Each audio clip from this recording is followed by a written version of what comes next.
El Día de los Muertos es una de las tradiciones más hermosas de la cultura mexicana. Mientras que los aspectos más reconocibles son las diversas representaciones de cráneos y esqueletos, la tradición que tiene más significado para los que celebramos tal día es el altar de muertos. En muchos sentidos, la ofrenda es de lo que se trata toda la celebración. Por eso, para entender realmente la esencia de esta tradición, he decidido hacer este video y compartir con todos ustedes algunos aspectos de esta emblemática celebración. Yo soy el documentalista y esto es el altar de los muertos.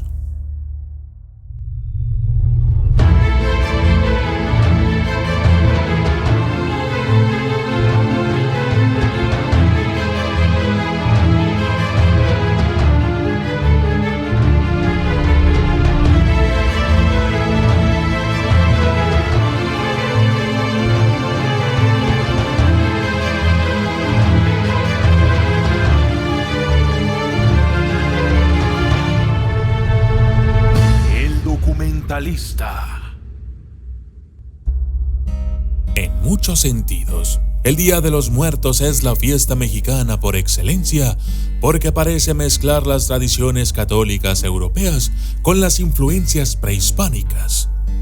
Se celebra el 2 de noviembre y coincide con el Día de los Cristianos de Todos los Santos.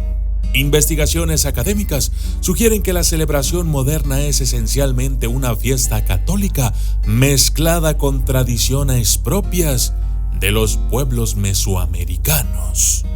Pero saber de dónde vinieron estas influencias y cómo llegaron no es tan sencillo. La razón por la que no es una historia clara es que la narración estándar del Día de los Muertos tiene sus orígenes en celebraciones mesoamericanas muy particulares. Se suele decir que proviene de los aztecas. No obstante, también tiene mucho que ver con otros pueblos que tenían prácticas semejantes a algunos elementos básicos del Día de Muertos y de la ofrenda o altar, en particular, tal y como la conocemos hoy en día. Los aztecas, por ejemplo, hacían ofrendas de comida a los difuntos e incluso hacían figurillas esculpidas de la comida como representaciones de estos mismos a los que entonces se hacían las ofrendas. Pero esto no era una práctica universal, ya que no todos los muertos eran necesariamente objeto de estas ofrendas, y las figuras tenían papeles muy diferentes a los que tienen hoy en día. Incluso las fechas en las que esto sucedía eran diferentes a las de la fiesta moderna. Una colorida ofrenda con pan de muerto, calaveras de azúcar, flores de cempasúchil y velas. Mucho de lo que sabemos sobre las prácticas de las poblaciones nativas en lo que hoy es México proviene de las crónicas escritas por los españoles a su llegada y durante la conquista del Imperio Azteca y otras civilizaciones.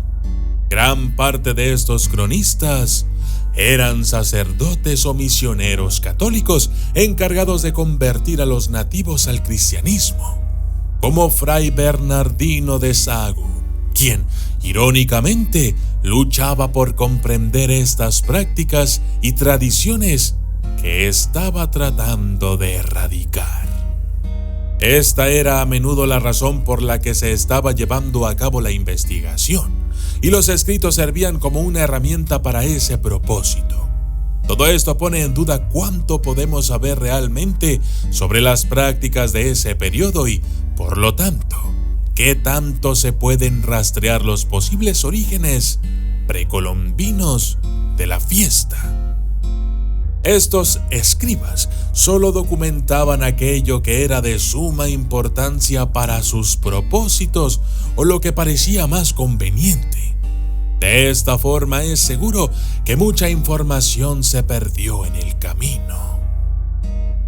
Si bien es importante ser claros en los hechos, también debemos tener en cuenta que, en un sentido muy real, si los orígenes mesoamericanos son auténticos o no, esta es la historia que se ha impregnado en la tradición popular. El hecho de que aparentemente ninguna otra nación del planeta parezca celebrar el Día de los Muertos de una manera tan grandiosa como lo hacen en México, da crédito a esta historia. Ahora, sin importar cómo llegaron a ser las ofrendas o los altares, lo más básico es una ofrenda de comida a una persona fallecida que a menudo es un ser querido. Es en este aspecto del Día de los Muertos que la mayor parte de la influencia prehispánica se encuentra en la imaginación popular.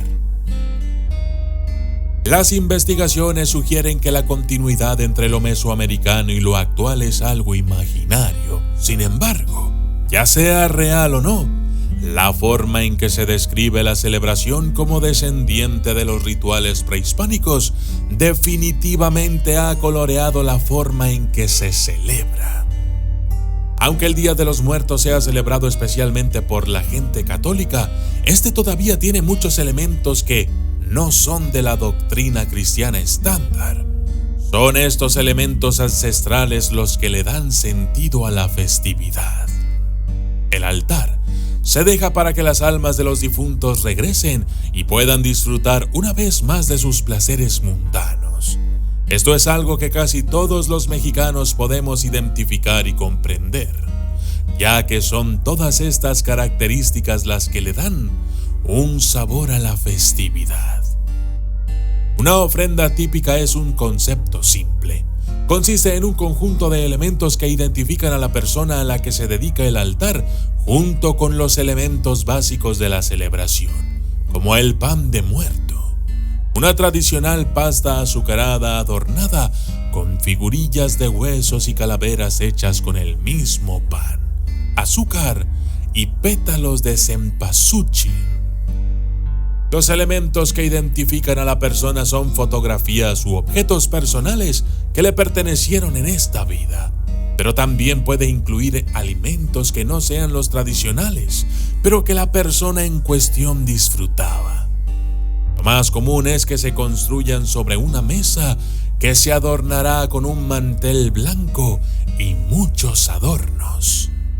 Un altar normal debería ser más o menos así. Primero, se colocará una mesa y, si es posible, con 2 niveles, utilizando una superficie plana más pequeña en la parte superior. Todo eso será cubierto con un mantel de cualquier color, pero preferentemente blanco, adornado con papel cortado en diferentes patrones. En la sección superior se colocan fotografías de la persona junto con sus pertenencias o aquello representativo de su personalidad, indicando que las ofrendas son para ellos.